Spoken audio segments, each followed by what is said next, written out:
Hazırda Nərgiz klinikasında gözəl bir tədbir keçirilir.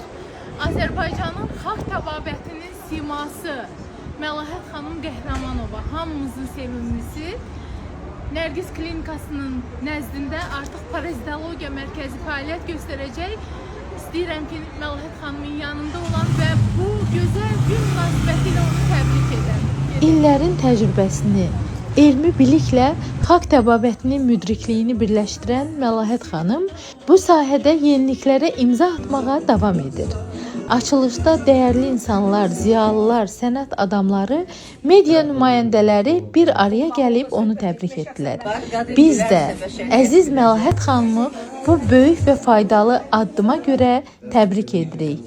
Yeni mərkəz xalqımıza şəfa, tibb dünyamıza uğur gətirsin. Özəl bir məclisə yığışmışıq, gözəl bir günə yığışmışıq, hər zaman xoş günlərdə yığışaq. Amin. Artıq 20 ildən artıqdır ki, fəaliyyət göstərir, daha da uzun ömürlü olsun. Adı da gözəldir, özü də gözəldir. Günü-gündən də maşallah gözəlləşir. Çünki ürəyi gözəldir, oradan elədir. Bir insanın ürəyi gözəl olmalıdır ki, o da gözəl görürsün. Teşekkürler. Çok sağ ol. Teşekkür Məlahət ediyorum xanım, geldiğin için. bu sözlərə layiqsiniz. Teşekkürler. Çok sağ ol. Hamımız sizi sevirik. Bugün sizin işığınıza yığışmışıq Bəli. buraya. Özü də işıq saçır. Məlahət xanım Qəhrəmanova, Parazitologiya Mərkəzinin açılışı. Eşq olsun, uğurlarınız bol olsun.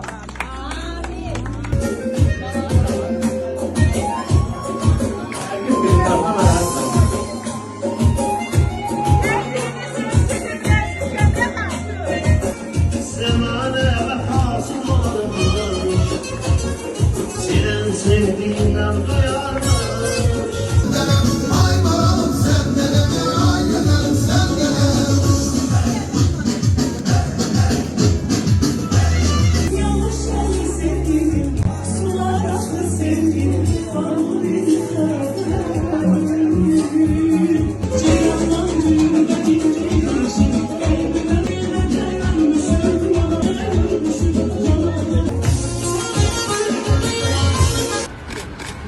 Güləri